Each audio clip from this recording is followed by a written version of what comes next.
ಹೌದೌದು. ಅವ್ರು ತೀರಿ ಹೋದರು ಅಂತ ನಮ್ಮ ತಂದೆ ಹೇಳ್ತಿದ್ದನ್ನು ಕೇಳಿಸ್ಕೊಂಡೆ. ಆದರೆ ನನಗೆ ಯಾಕೋ ಅವ್ರು ಮಾತ್ರ ಇನ್ನೂ ಬದುಕಿದ್ದಾರೆ ಅಂತ, ನಾನು ಅವ್ರನ್ನ ಖಂಡಿತವಾಗಿ ಭೇಟಿ ಆಗ್ತೀನಿ ಅಂತ ಅನಿಸ್ತದೆ. ಆ ನಂಬಿಕೆಯಿಂದಲೇ ಯಾವ ಸಣ್ಣ ಅವಕಾಶವನ್ನು ಕಳ್ಕೊಳ್ಳೋದಕ್ಕೆ ಇಷ್ಟ ಇಲ್ಲ, ಅದಕ್ಕೆ ಹೋದೆ ಅಂತ ಹೇಳಿದ್ಲು ಸುರಭಿ. ಆ ಮಾತಿಗೆ ರಂಜನಿ ಏನೋ ಹೇಳಲು ಹೋಗ್ತಿದ್ದಾಗ, ನಿನ್ನ ನಂಬಿಕೆ ನಿಜವೋ ಅಲ್ವೋ ತಿಳಿದೆ ಹೀಗೆ ಅನಗತ್ಯವಾದ ಅಪಾಯಗಳೆಲ್ಲ ಸಿಲುಕೊಳ್ಳೋದು ಒಳ್ಳೆಯದಲ್ಲ. ಇನ್ನೊಂದು ಸಲ ಹೀಗಾಗದಂತೆ ನೋಡ್ಕೊ. ಪ್ರತಿ ಸಲ ನಿನ್ನ ಉಳಿಸೋದಕ್ಕೆ ಯಾರೂ ಬರಲ್ಲ ಅಂತ ಅವರ ಮಾತುಗಳನ್ನ ಕೇಳುತ್ತಾ ಡ್ರೈವ್ ಮಾಡ್ತಿದ್ದ ರುದ್ರ ಗಂಭೀರವಾಗಿ ಹೇಳ್ದ. ಆಮೇಲೆ ರಂಜನಿ ಸುರಭಿ ಏನೂ ಮಾತಾಡಲಿಲ್ಲ. ಸುರಭಿ ಹೇಳಿದ ವಿಷಯಗಳ ಬಗ್ಗೆ ಆಲೋಚನೆಯಲ್ಲಿ ಮುಳುಗು ಹೋದ್ಲು ರಂಜನಿ. ಸ್ವಲ್ಪ ಹೊತ್ತಿಗೆ ಸುರಭಿಯನ್ನು ಅವಳ ಹಾಸ್ಟೆಲ್ ಮುಂದೆ ಬಿಟ್ಟ ರುದ್ರ. ಕಾರ್ನಿಂದ ಇಳಿದ ಸುರಭಿ, ಥ್ಯಾಂಕ್ಸ್ ಅಕ್ಕ, ಥ್ಯಾಂಕ್ಸ್ ಸರ್ ಅಂತ. ನೀವು ಮಾಡಿದ ಈ ಸಹಾಯವನ್ನು ನಾನು ನೆನಪಿಟ್ಕೊಳ್ತೀನಿ ಅಂತ ನಗ್ತಾ ಅಂದ್ಲು. ಸಹಾಯ ನೆನಪಿಟ್ಕೊಳ್ಳುವಂಥ ಅಗತ್ಯ ಏನಿಲ್ಲ, ಆದರೆ ಮತ್ತೆ ತೊಂದರೆಯಲ್ಲಿ ಸಿಲುಕದಂತೆ ನೋಡ್ಕೊ ಅಂತ ಹೇಳಿ ಕಾರನ್ನು ಸ್ಟಾರ್ಟ್ ಮಾಡಿದ ರುದ್ರ. ಸ್ವಲ್ಪ ಹೊತ್ತಿನಲ್ಲಿ ರಂಜನಿಯನ್ನು ಕೂಡ ಮನೆ ಹತ್ತಿರ ಬಿಟ್ಟು, ಈಗ ನಿಮ್ಮಮ್ಮ ಯಾಕೆ ತಡ ಆಯಿತು ಅಂತ ಕೇಳಿದ್ರೆ ಏನು ಹೇಳ್ತೀಯಾ ಅಂತ ಕೇಳ್ದ.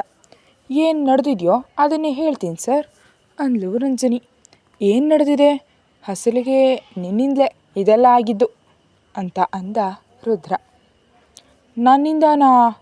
ನಾನೇನು ಮಾಡಿದೆ ಸರ್ ಅಂತ ಮುಗ್ಧವಾಗಿ ಕೇಳಿದ್ಲು ರಂಜನಿ. ಏನು ಮಾಡಿದ್ಯಾ? ಮಧ್ಯಾಹ್ನ ಹೊಟ್ಟೆ ತುಂಬ ತಿನ್ಬಿಟ್ಟು ಕಾರತ್ತಿ ಕಣ್ಣು ತುಂಬ ನಿದ್ರೆ ಮಾಡಿದೆ. ನೀನು ನಿದ್ರೆ ಮಾಡಿದ್ರಿಂದಲೇ ಇಷ್ಟು ದೂರ ಲಾಂಗ್ ಡ್ರೈವ್ ಮಾಡಬೇಕಾಯ್ತು. ಅದರಿಂದಲೇ ಇದೆಲ್ಲ ನಡೆದಿದ್ದು. ಅದಕ್ಕೆ ನಿಮ್ಮಮ್ಮ ಕೇಳಿದ್ರೆ ನಿನ್ನಿಂದಲೇ ತಡ ಆಯಿತು ಅಂತ ಹೇಳು ಅಂತ ಅಂದ. ಆ ಮಾತಿಗೆ ರಂಜನಿ ಉರಿದ್ಕೊಳ್ತಾ, ನಾನು ಅಷ್ಟೇನು ಜಾಸ್ತಿ ತಿನ್ನಲಿಲ್ಲ ಸರ್ ಅಂತ ಅಂದ್ಲು. ಹೌದೌದೌದು, ಬಹಳ ಕಡಿಮೆ ತಿನ್ಬಿಟ್ಟೆ ನೀನು. ಹೇಳಿ ಸಾಕು, ಇನ್ನು ಹೋಗು ಅಂತ ಹೇಳಿ ಅಲ್ಲಿಂದ ಹೊರಟು ಹೋದ ರುದ್ರ. ಅದರಿಂದ ರಂಜನಿ ಮನೆ ಕಡೆ ನಡೆದ್ಲು. ಆದರೆ ಅವಳ ಮನಸ್ಸಿನಲ್ಲಿ ಸ್ವಲ್ಪ ಹೊತ್ತಿನ ಹಿಂದೆ ಸುರಭಿ ಹೇಳಿದ ಮಾತುಗಳೇ ಸುಳಿಸುತ್ತಾ ಇದ್ವು. ಆ ಆಲೋಚನೆಗಳೊಂದಿಗೆ ಮನೆಗೆ ಕಾಲಿಟ್ಲು ರಂಜನಿ. ಮಗಳು ತಡವಾಗಿ ಬಂದದ್ದಲ್ಲದೆ ಕೈ ತುಂಬ ಶಾಪಿಂಗ್ ಬ್ಯಾಗ್ಗಳೊಂದಿಗೆ ಬಂದಿದ್ದನ್ನು ನೋಡಿ, ಏನು ರಂಜನಿ, ಇಷ್ಟು ಶಾಪಿಂಗ್ ಮಾಡಿದೀಯಾ? ಮತ್ತು ತಡವಾಗತ್ತೆ ಅಂತ ಸ್ವಲ್ಪ ಹೇಳಬೇಕಿತ್ತಲ್ವಾ ಅಂತ ಸ್ವಲ್ಪ ಕೋಪದಿಂದ ಕೇಳಿದ್ಲು ಮಾಲತಿ.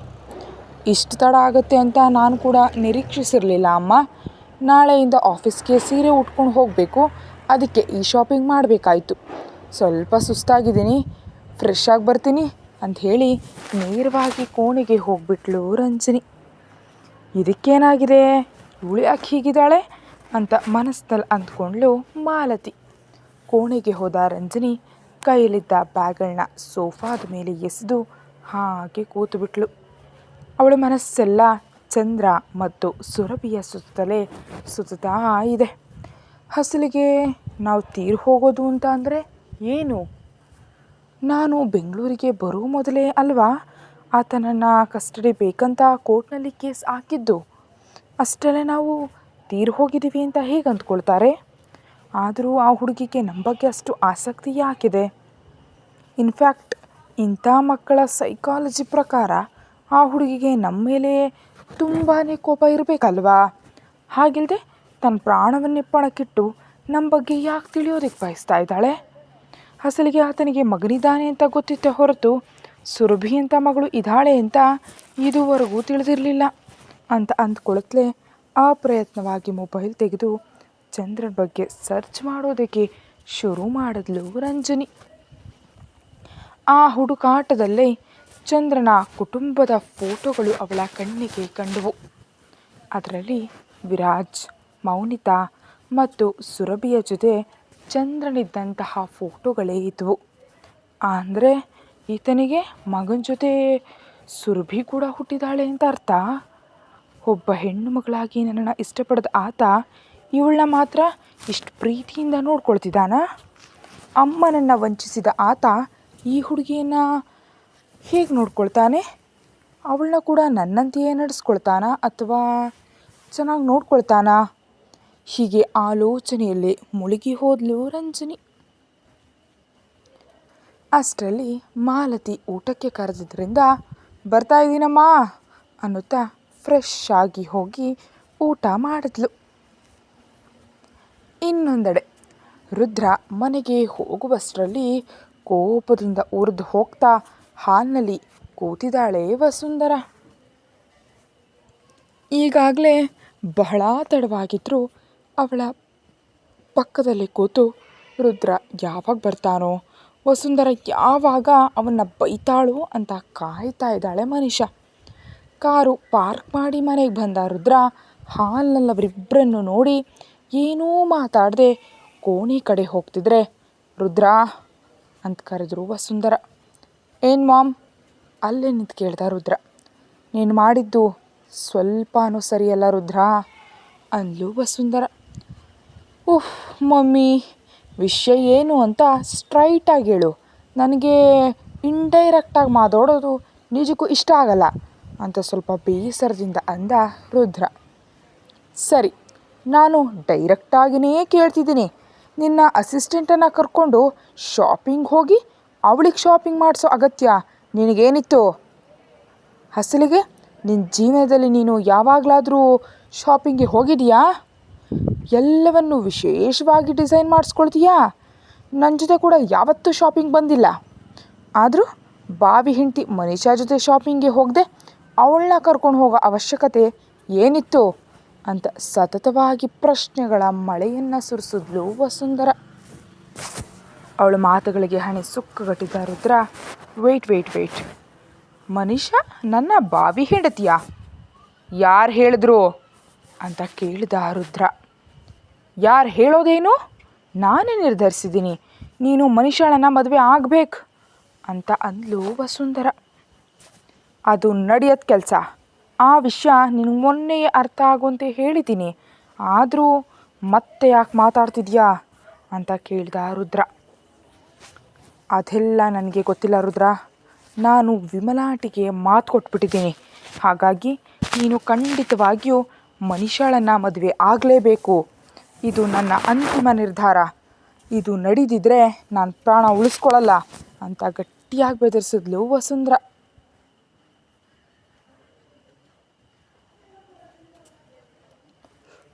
ಇಷ್ಟು ಹೇಳಿದ್ರು ಮಗ ತನ್ನ ಮಾತನ್ನು ಕೇಳ್ತಾ ಇಲ್ವಲ್ಲ ಅಂತ ಹೇಳಿ ಕೊನೆಯದಾಗಿ ಈ ಒಂದು ಅಸ್ತ್ರವನ್ನು ಬಳಸಿದ್ಲು ವಸುಂಧರ. ತನ್ನ ಮಗನನ್ನೇ ಬೆದರಿಸಿದ್ಲು. ಆ ಮಾತಿಗೆ ಒಂದು ಕ್ಷಣ ಶಾಕ್ ಆದ ಮನುಷ್ಯ ಅಷ್ಟರಲ್ಲೇ ಮನಸ್ಸನ್ನ ಸಂಭ್ರಮಿಸ್ತಾ, ಓಹ್ ಸೂಪರ್ ಆಂಟಿ, ಈ ಏಟಿಗೆ ರುದ್ರ ಖಂಡಿತವಾಗಿ ನನ್ನ ಜೊತೆ ಮದುವೆಗೆ ಒಪ್ಕೊಡ್ತಾನೆ. ಅದನ್ನು ನಡೆದ್ರೆ ಆರಾಮವಾಗಿ ರುದ್ರನ ಮದುವೆ ಆಗಿ ನನ್ನ ಸೆರಗಿ ಕಟ್ಟಿಕೊಂಡು ಮಮ್ಮಿಯವರ ಬಿಸ್ನೆಸ್ ಸಮಸ್ಯೆಗಳಿಂದ ಹೊರಗೆ ಬರಬಹುದು. ಹೇಗೂ ಇಲ್ಲಿ ವಸುಂಧರಾ ಆಂಟಿಗೂ ನಾನು ಅಂದರೆ ಇಷ್ಟವೇ ಇರೋದ್ರಿಂದ ಖುಷಿಯಾಗಿ ನಾನು ಆಡಿದ್ದೇ ಆಟ, ಹಾಡಿದ್ದೇ ಹಾಡಾಗುತ್ತೆ ಅಂತ ಆನಂದ ಪಟ್ಕೊಂಡ್ಳು ಮನಸ್ಸಿನಲ್ಲೇ ಮನುಷ್ಯ. ಆದರೆ ರುದ್ರ ಮಾತ್ರ ಸಣ್ಣದಾಗಿ ನಕ್ಕು, ಏನು ಮಮ್ಮಿ ಇದು ಟಿಪಿಕಲ್ ಇಂಡಿಯನ್ ತಾಯಿಯಂತೆ ಭರ್ಜರಿ ಆ್ಯಕ್ಟಿಂಗ್ ಮಾಡ್ತಿದ್ಯಾ? ನಿನಗೆ ಈ ಆ್ಯಕ್ಷನ್ ಸಿನಿಮಾ ಸೂಟ್ ಆಗಲ್ಲ. ಈಗ ನೀನು ಪ್ರಾಣ ಬಿಡ್ತೀನಿ ಅಂದರೆ ಅಯ್ಯೋ ನಮ್ಮ ಮಮ್ಮಿ ಸತ್ತು ಹೋಗ್ತಾರೇನೋ ಅಂತ ಹೆದರಿ ನಾನು ಈ ಮನುಷ್ಯಳನ್ನು ಮದುವೆ ಆಗ್ತೀನಿ ಅಂತ ಅಂದ್ಕೊಂಡ್ಬಿಟ್ಟಿದ್ಯಾ? ನಾನು ಇಂಥ ಬೆದರಿಕೆಗೆಲ್ಲ ಜಗಲ್ಲ ಅಂತ ನಿನಗೆ ಗೊತ್ತಿಲ್ವಾ? ಜೋಕ್ ಮಾಡಬೇಡ, ನಿನ್ನ ಮಗನ ಬಗ್ಗೆ ನಿನಗೆ ತಿಳಿಯಲ್ವಾ ಅಂತ ಕೂಲಾಗಿ ಇಳಿ ತನ್ನ ಕೋಣೆಗೆ ಹೋಗ್ಬಿಟ್ಟ.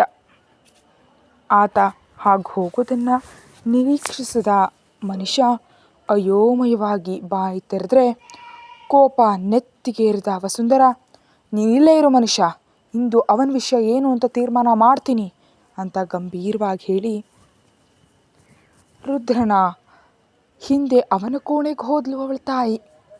ನೇರವಾಗಿ ಒಳಗೋಗಿ ಬಾಗಿಲಾಕಿದ ವಸುಂಧರ, ಅಂದರೆ ಏನರ್ಥ? ನಾನು ಸತ್ತರೆ ನಿನಗೆ ನೋವಾಗಲ್ವಾ? ನಿನ್ನ ಮಾತು ಮಾತ್ರವೇ ನಿನಗೆ ಮುಖ್ಯನಾ? ನನಗಿಷ್ಟವಾದ ಹುಡುಗಿಯನ್ನು ಈ ಮನೆ ಸೊಸೆಯಾಗಿ ಮಾಡಲ್ವಾ ಅಂತ ಕೇಳಿದ್ಲು. ಆ ಮಾತಿಗೆ ತಾಯಿಯ ಕಡೆ ತಿರುಗಿ ಒಂದು ಕ್ಷಣ ಮೌನವಾಗಿ ನೋಡ್ದ. ಅವಳ ಕಣ್ಣಲ್ಲಿ ಕೋಪದ ಜೊತೆ ನೋವು ಕೂಡ ಕಾಣಿಸಿದ್ರಿಂದ ಸಣ್ಣದಾಗಿ ನಕ್ಕು ಅವಳ ಭುಜದ ಮೇಲೆ ಕೈ ಹಾಕಿ, ನೋಡು ಮಮ್ಮಿ, ನೀನಿಂದು ಒಂದು ತಪ್ಪು ಮಾಡಿದೆ. ಮನಿಷಾಳನ್ನು ಮನೆಯಲ್ಲಿಟ್ಟು ಪಂಚಾಯಿತಿ ಶುರು ಮಾಡಿದೆಯಲ್ಲ, ಅದು ನನಗೆ ಸ್ವಲ್ಪನೂ ಇಷ್ಟ ಆಗಲಿಲ್ಲ. ಈಗ ಕೋಣೆಗೆ ಬಂದು ಕೇಳಿದ್ಯಾ, ಅದಕ್ಕೆ ಹೇಳ್ತಿದ್ದೀನಿ. ಈ ಮನೆಗೆ ಸೊಸೆ ಯಾರಾದರೂ ನನಗೂ ನಿನಗೂ ಇಬ್ಬರಿಗೂ ಇಷ್ಟ ಆದರೆ ಮಾತ್ರ ಸಾಧ್ಯ. ಆದರೆ ಈ ಮನುಷ್ಯ ನನಗಿಷ್ಟ ಇಲ್ಲ. ಹಾಗಾಗಿ ಅವಳು ಯಾವತ್ತೂ ನಿನ್ನ ಸೊಸೆ ಆಗೋದಕ್ಕೆ ಸಾಧ್ಯನೇ ಇಲ್ಲ ಅಂತ ಕೂಲಾಗಿ ಹೇಳ್ದ ರುದ್ರ. ಆ ಮಾತಿಗೆ ಸ್ವಲ್ಪ ಕೋಪ ಕಡಿಮೆ ಮಾಡ್ಕೊಳ್ತಾ, ಅಸಲಿಗೆ ಮನುಷ್ಯಾಗಿ ಏನು ಕಡಿಮೆ ಇದೆ? ಚಿಕ್ಕಂದಿನಿಂದ ತಿಳಿದಿರೋ ಹುಡುಗಿ ವಿಮಲಾ ಆಂಟಿಯವರು ಕೂಡ ನಮಗೆ ಚೆನ್ನಾಗಿ ಗೊತ್ತು. ಅವರಿಗೆ ಇವಳೊಬ್ಬಳೇ ಮಗಳು. ಮದುವೆ ಆದರೆ ಬಿಸ್ನೆಸ್ ಪರವಾಗಿ ಇಬ್ಬರಿಗೂ ಸೆಟ್ ಆಗುತ್ತೆ. ನೀವು ಒಬ್ಬರನ್ನೊಬ್ಬರು ಅರ್ಥ ಮಾಡಿಕೊಂಡು ಸುಖವಾಗಿರ್ತೀರಿ ಅಂತ ಇನ್ನು ಏನೋ ಹೇಳ್ತಾ ಹೋಗ್ತಿದ್ದ ವಸುಂಧರಾ ಮಾತುಗಳಿಗೆ ಅಡ್ಡಿಪಡಿಸ್ತಾ, ಪ್ಲೀಸ್ ಅಮ್ಮ, ನೀನು ಆ ಮನುಷ್ಯ ವಿಷಯ ಇನ್ನು ನಿಲ್ಲಿಸ್ತೀಯಾ? ನೀವು ಏನು ಮಾಡಿದ್ರು, ನೀನು ಎಷ್ಟು ಹೇಳಿದ್ರು ನಾನು ಮಾತ್ರ ಆ ಹುಡುಗಿಯನ್ನು ಮದುವೆ ಆಗಲ್ಲ ಅಂತ ಗಟ್ಟಿಯಾಗಿ ಹೇಳಿದ ರುದ್ರ.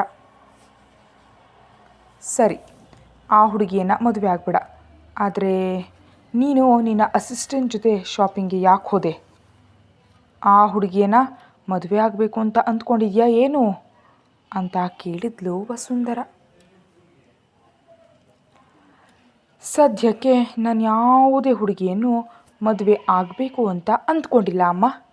ಯಾರಿಗಾದರೂ ಮದುವೆ ಆಗಬೇಕು ಅಂತ ಅನಿಸಿದ್ರೆ ಮೊದಲು ಬಂದು ನಿನಗೇ ಹೇಳ್ತೀನಿ, ಸರಿನಾ? ಅಲ್ಲಿವರೆಗೂ ಪ್ಲೀಸ್ ನನ್ನ ಡಿಸ್ಟರ್ಬ್ ಮಾಡಬೇಡ ಮಮ್ಮಿ. ಈಗಾಗಲೇ ತುಂಬ ಸುಸ್ತಾಗಿ ಬಂದಿದ್ದೀನಿ. ಸ್ವಲ್ಪ ಊಟ ತಂದರೆ ತಿಂದು ಮಲಗಿಬಿಡ್ತೀನಿ. ಮತ್ತು ಹೀಗೆ ಹೊರಗೆ ಬಂದು ಆ ಮನುಷ್ಯಳನ್ನು ನೋಡೋ ಮೂಡ್ ಕೂಡ ನನಗಿಲ್ಲ. ನಾನು ಫ್ರೆಶ್ ಆಗೋಷ್ಟರಲ್ಲಿ ಊಟ ತೊಗೊಂಡು ಬಾ ಅಂತ ತಾಯಿ ಕೆನ್ನೆಗೊಂದು ಒತ್ತು ನೀಡಿ ವಾಶ್ರೂಮ್ ಒಳಗೆ ಹೋಗ್ಬಿಟ್ಟ ರುದ್ರ. ಮಗನ ಮಾತುಗಳು ಸ್ವಲ್ಪ ಸಮಾಧಾನ ತಂದಿದ್ದರಿಂದ ವಸುಂಧರಾದಲ್ಲಿ ತಾಯಿಯ ಪ್ರೀತಿ ಹೊರಬಂತು. ಅದರಿಂದಲೇ ತನ್ನಂತಾನು ಈಗ ಇವನಿಗೆ ಏನು ಹೇಳಿದ್ರೂ ಕೇಳಲ್ಲ. ಮತ್ತೆ ಮಾತಾಡಿದ್ರೆ ಕೋಪ ಮಾಡ್ಕೊಳ್ತಾನೆ. ಮೊದಲು ಏನಾದರೊಂದು ಮಾಡಿ ಈ ಮನುಷ್ಯ ಇವನಿಗೆ ಹತ್ರ ಇರುವಂತೆ ಮಾಡಿ ಆ ಹುಡುಗಿ ಮೇಲೆ ಇವನಿಗೆ ಪ್ರೀತಿ ಹುಟ್ಟುವಂತೆ ಮಾಡಬೇಕು. ಅವೆಲ್ಲ ನಡಿಬೇಕಂದ್ರೆ ಮನುಷ್ಯಳನ್ನು ಆಫೀಸ್ಗೆ ಕಳಿಸುವ ವ್ಯವಸ್ಥೆಯನ್ನು ಮಾಡಬೇಕು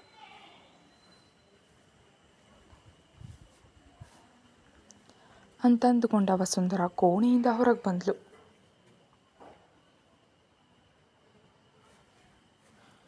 ಅವಳಿಗಾಗಿ ಹೊರಗೆ ಕಾಯ್ತಿದ್ದ ಮನುಷ್ಯ ಕೂಲಾಗಿ ಹೊರಬಂದು ವಸುಂಧರಳನ್ನ ನೋಡಿ, ಏನಾಂಟಿ ಅಷ್ಟು ಕೋಪದೊಳಗೆ ಹೋಗಿ ಇಷ್ಟು ಸುಮ್ಮನೆ ಹೊರಗೆ ಬಂದಿದ್ದೀರಿ? ರುದ್ರ ನನ್ನ ಜೊತೆ ಮದುವೆಗೆ ಒಪ್ಕೊಂಡ ಅಂತ ಆಸೆಯಿಂದ ಕೇಳಿದ್ಲು.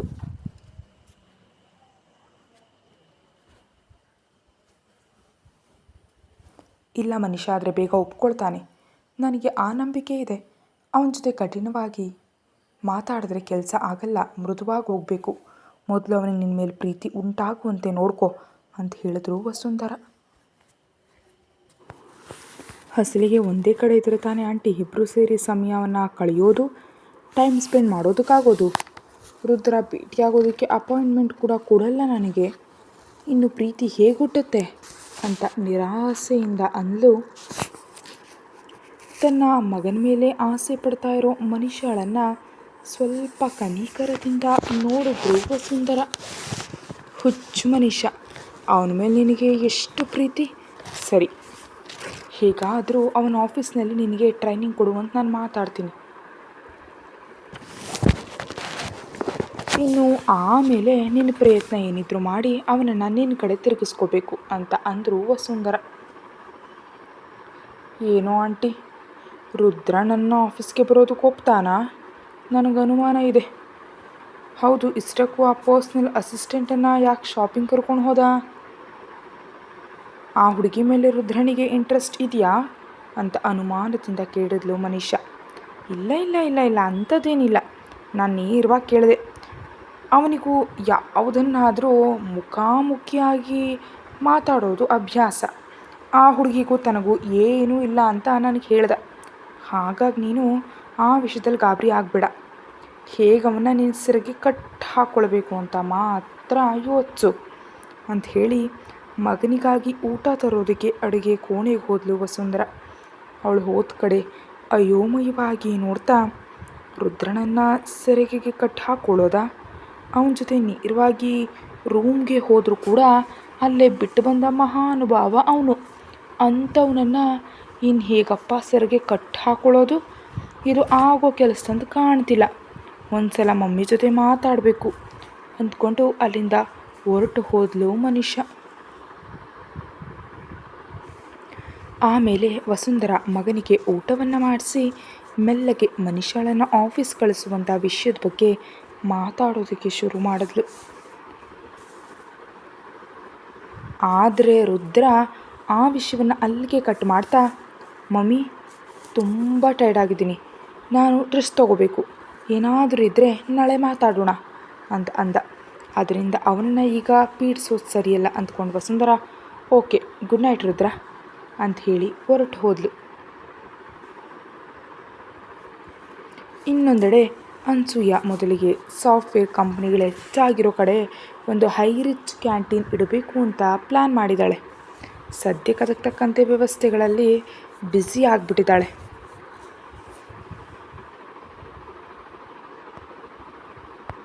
ಒಂದಿನ ವೀರನ ಹತ್ರ ಬಂದ ಅನ್ಸೂಯ, ವೀರ ನಮ್ಮ ಬಜೆಟ್ ಎಷ್ಟಾಗುತ್ತೆ ಅಂತ ಲೆಕ್ಕ ಹಾಕಿದ್ದೀನಿ, ಆಲ್ಮೋಸ್ಟ್ ಇರೋದ್ರಲ್ಲಿ ಅರ್ಧಕ್ಕಿಂತ ಹೆಚ್ಚು ಹೂಡಿಕೆ ಮಾಡಬೇಕಾಗುತ್ತೆ. ಒಂದು ವೇಳೆ ಲಾಸ್ ಆದರೆ ಅಷ್ಟು ನಷ್ಟ ಆಗುತ್ತೆ, ಈ ರಿಸ್ಕ್ ತೊಗೊಳ್ಳೋದು ಬೇಕಾ ಬೇಡವಾ, ನೀನೇನಂತೀಯಾ ಅಂತ ಕೇಳ್ದೆ. ನಿನ್ನಿಷ್ಟ ಅನ್ಸೂಯ, ನಿನಗೆ ಯಾವುದು ಅನಿಸುತ್ತೋ ಅದನ್ನು ಮಾಡು, ಎಲ್ಲದಕ್ಕೂ ನನ್ನ ಹತ್ರ ಬರೋ ಅಗತ್ಯ ಇಲ್ಲ ಅಂತ ಹೇಳ್ದ ವೀರ. ನೀನು ಹಾಗಂದರೆ ಹೇಗೆ, ನೀನು ಕೂಡ ನೋಡ್ಕೊಳ್ಬೇಕು ಅಲ್ವಾ ಅಂತ ಅಂದ್ಲು ಅನ್ಸೂಯ. ಸ್ವಲ್ಪ ಮಟ್ಟಿಗೆ ಓದ್ಕೊಂಡವಳು ನೀನು, ನಿನಗೆಲ್ಲವೂ ತಿಳಿಯುತ್ತೆ ಬಿಡು, ಆದರೂ ನೀನೇನಾದರೂ ನನಗೆ ಮೋಸ ಮಾಡಿ ಹೋಗ್ತೀಯಾ ಏನು, ನೀನು ಪ್ರಾಣ ಹೋದರೂ ಅದು ನನ್ನ ಹತ್ರವೇ ಇರುತ್ತೆ ಅಲ್ವಾ ಅಂತ ನಗ್ತಾ ಅಂದ ವೀರ. ಹೌದು, ನನ್ನ ಪ್ರಾಣ ಹೋಗೋ ಕೊನೆಯ ಕ್ಷಣದವರೆಗೆ ನಿನ್ನ ಜೊತೆ ಇರಬೇಕು ಅಂತ ನಾನು ಆಸೆ ಪಡ್ತಾ ಇದ್ದೀನಿ. ಆದರೆ ನೀನೇ ನಿನ್ನ ಫೋಕಸ್ನ ಆ ರಂಜನಿ ಮೇಲೆ ಇಡಬೇಕು ಅಂತ ಅಂದ್ಕೊಳ್ತಾ ಇದೆಯಾ ಅಂತ ಗಂಭೀರವಾಗಿ ಕೇಳಿದ್ಲು ಅನ್ಸೂಯ. ನನ್ನ ಫೋಕಸ್ ಯಾವಾಗಲೂ ರಂಜನಿ ಮೇಲೆ ಇರುತ್ತೆ, ಆ ವಿಷಯ ನಿನಗೂ ಗೊತ್ತು. ಅನಗತ್ಯವಾಗಿ ಈ ವಿಷಯದ ಬಗ್ಗೆ ಈಗ ಚರ್ಚೆ ಬೇಡ ಅಂದ ವೀರ. ಯಾವಾಗಲೂ ಹೀಗೆ ಹೇಳ್ತೀಯ, ಆದರೂ ಆ ಹುಡುಗಿಯಲ್ಲಿ ಅಂಥ ಮಾಯೆ ಏನಿದೆ ನೋಡು, ನನ್ನ ಫಿಗರ್ ಹೇಗಿದೆ ಅಂತ. ಈಗಲೂ ನಾನು ರಸ್ತೆಯಲ್ಲಿ ಹೋಗ್ತಾ ಇದ್ದರೆ ಅರ್ಧದಷ್ಟು ಪುರುಷರ ಕಣ್ಣು ನನ್ನ ಮೇಲೆ ಇರುತ್ತೆ, ಇನ್ನು ಹೆಣ್ಣುಮಕ್ಕಳು ನನ್ನ ಅಸೂಯೆಯಿಂದ ನೋಡ್ತಾರೆ, ಅಂಥದ್ರಲ್ಲಿ ನೀನು ಮಾತ್ರ ಆ ರಂಜನಿಗಾಗೇ ನೋಡ್ತೀಯ, ಅವಳು ನನಗಿಂತ ಸುಂದರವಾಗಿದ್ದಾಳಾ ಅಂತ ಜಲಸ್ಸಿಂದ ಕೇಳಿದ್ಲು ಅನ್ಸೂಯ. ಆ ಮಾತುಗಳನ್ನ ಕೇಳಿದ ವೀರ ಒಮ್ಮೆಲೆ ಅವಳ ಕೈ ಹಿಡಿದು ಎಳೆದು ಮಡಿಲಲ್ಲಿ ಕೂರಿಸ್ಕೊಳ್ತಾ, ನಿನ್ನೆನ್ನು ಮೀರಿದ ಸುಂದರಿ ಎಲ್ಲಿದ್ದಾಳೆ ತಾಯಿ, ಸೌಂದರ್ಯದ ಬಗ್ಗೆ ಮಾತಾಡಿದ್ರೆ ಅಸಲಿಗೆ ಅವಳ ಮುಖ ನೋಡುವ ಅಗತ್ಯವೂ ಇಲ್ಲ. ಆ ರಂಜನಿ ಚೆನ್ನಾಗಿದ್ದಾಳೆ, ಆದರೆ ನಿನ್ನಷ್ಟು ಸೂಪರ್ ಫಿಗರ್ ಅಲ್ಲ. ನಿನಗೆ ಗೊತ್ತಾ, ನಿನ್ನನ್ನು ಹೀಗೆ ನೋಡುತ್ತಲೇ ಬದುಕಬಹುದು ಅಂದ ವೀರ.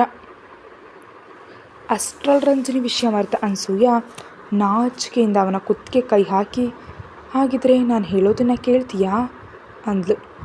ನೀನು ಹೇಳಿದ್ದನ್ನು ಯಾವಾಗ ಬೇಡ ಅಂದೆ, ಏನದು ಹೇಳು ಅಂತ ಅವಳನ್ನು ಇನ್ನೂ ಹತ್ರ ಸೆಳ್ಕೊಂಡು ಕೇಳ್ದ ವೀರ. ನಾವು ಇನ್ನೂ ಎಷ್ಟು ದಿನ ಹೀಗೆ ಒಬ್ಬರೇ ಇರೋದು, ನಮಗೂ ಮಕ್ಕಳು ಬೇಕಲ್ವಾ, ನನಗೆ ಇನ್ನೂ ಮಕ್ಕಳು ಹುಟ್ಟೋ ಅವಕಾಶ ಇದೆ, ಹಾಗಾಗಿ ನಮ್ಮ ಬಿಸ್ನೆಸ್ ಸೆಟ್ ಆದಮೇಲೆ ಮಕ್ಕಳಿಗಾಗಿ ಪ್ಲ್ಯಾನ್ ಮಾಡೋಣವಾ ಅಂತ ಕೇಳಿದ್ಲು ಅನ್ಸೂಯ. ಆ ಮಾತು ಕೇಳಿದ ಕೂಡಲೇ ವೀರ ಅವಳ ಕಡೆ ವಿಚಿತ್ರವಾಗಿ ನೋಡ್ತಾ, ಏನೋ ಮಕ್ಕಳು ಬೇಕಾ, ನಿನ್ನ ಗಂಡನ ಹತ್ರ ಇರೋ ಮಕ್ಕಳು ಸಾಕಾಗಲಿಲ್ವಾ ಅಂತ ಸ್ವಲ್ಪ ಅಣಕದಿಂದ ಕೇಳಿದ. ಆ ಮಾತಿಗೆ ತಟ್ಟನೆ ಅವಳ ಮಡಿಲಿನಿಂದ ಇದ್ದ ಅನ್ಸೂಯ, ಅವ್ರನ್ನ ನೆನಪು ಮಾಡಿಬಿಡ ವೀರ, ಎಷ್ಟೇ ಆದರೂ ತಾಯಿ ನಾನು, ಅವರಿಗಾಗಿ ಮನಸ್ಸು ತಲ್ಲಣಿಸ್ತಿದೆ ಅಂದ್ಲು. ಅಷ್ಟು ನೋವಿರೋಳು ಅವ್ರನ್ನ ಯಾಕೆ ಬಿಟ್ಟು ಬಂದೆ ಅಂತ ಕೇಳಿದ ವೀರ. ಆ ಮಾತಿನಿಂದ ಅಹಂಗೆ ಪೆಟ್ಟಾದಂತೆ ಭಾಸವಾದ ಅನ್ಸೂಯ, ಹಾಗಿದ್ರೆ ಹೊರಟೋಗೋಂತೀಯಾ ಹೇಳು, ಈಗಲೇ ಹೋಗು ಅಂದರೂ ಹೋಗ್ತೀನಿ ಅಂತ ಅಂದ್ಲು ಅನ್ಸೂಯ. ನನ್ನನ್ನು ಬಿಟ್ಟು ನೀನು ಎಲ್ಲೂ ಹೋಗಲ್ಲ ಬಿಡು, ಆದರೂ ಈಗ ನೀನು ಹೋದರೆ ನಿನ್ನ ಗಂಡ ಏನಾದರೂ ಆರತಿ ಎತ್ತಿ ನಿನ್ನ ಬರಮಾಡ್ಕೊಳ್ತಾನೆ ಅಂತ ಅಂದ್ಕೊಂಡ್ಬಿಟ್ಟಿದ್ಯಾ ಏನು, ಜೀವನ ಪರ್ಯಂತ ನೀನು ನನ್ನ ಹತ್ತಿರವೇ ಇರಬೇಕಾದವಳು ಅಂದ ವೀರ. ತಾನಷ್ಟೇ ಪ್ರೀತಿಯಿಂದ ಮಾತಾಡಿ ಅಷ್ಟರಲ್ಲೇ ಹಾಗೆ ಮಾತಾಡ್ತಾ ಇರೋವನ್ನ ನೋಡಿ ನೋವಿನಿಂದ ಕಣ್ಣೀರು ಹಾಕಿದ ಅನಸೂಯ, ನೀನು ಇಷ್ಟು ಮಾತುಗಳನ್ನ ಆಡಿದ ಮೇಲೆ ನಿನ್ನ ಹತ್ರ ಇರಬೇಕಾದ ಅಗತ್ಯ ನನಗಿಲ್ಲ. ನೀನು ಹೊರಟು ಹೋಗು ಅಂದರೆ ಹೋಗ್ತೀನಿ. ನಾನು ಓದ್ಕೊಂಡಿದ್ದೀನಿ, ಯಾವುದಾದ್ರೂ ಒಂದು ಕೆಲಸ ಮಾಡಿಕೊಂಡು ಬದುಕ್ತೀನಿ ಅಂದ್ಲು ಅನಸೂಯ ಕೋಪದಿಂದ. ಹೋದರೆ ಹೋಗು, ಯಾರಿಗೆ ಬೆದರಿಕೆ ಆಗ್ತೀಯಾ ಅಂತ ಅಲ್ಲಿಂದ ಎದ್ದು ಅವಳನ್ನ ತಳ್ಳುತ್ತಾ ಹೊರಗೆ ಹೋಗ್ಬಿಟ್ಟ ವೀರ. ಅಷ್ಟರಲ್ಲಿ ಅವನಲ್ಲಿ ಬದಲಾದ ವರ್ತನೆಗೆ ದಿಗ್ಭ್ರಮೆಗೊಂಡು ಆತ ಹೋದ ಕಡೆ ನೋಡಿದ ಅನಸೂಯ ಇನ್ನು ಇಲ್ಲಿ 1 ನಿಮಿಷವೂ ಇರಬಾರ್ದು ಅಂದ್ಕೊಳ್ತಾ ಅಲ್ಲಿಂದ ಹೊರಟು ಹೋಗೋದಕ್ಕೆ ಸಿದ್ಧವಾದ್ಲು. ಕತೆ ಮುಂದುವರಿಯುತ್ತೆ. ಹೆಚ್ಚಿನ ವೀಡಿಯೋಗಾಗಿ ಚಾನಲ್ಗೆ ಸಬ್ಸ್ಕ್ರೈಬ್ ಮಾಡಿ ಮತ್ತು ಮೆಂಬರ್ಶಿಪ್ ತಗೊಳ್ಳಿ. Thank you.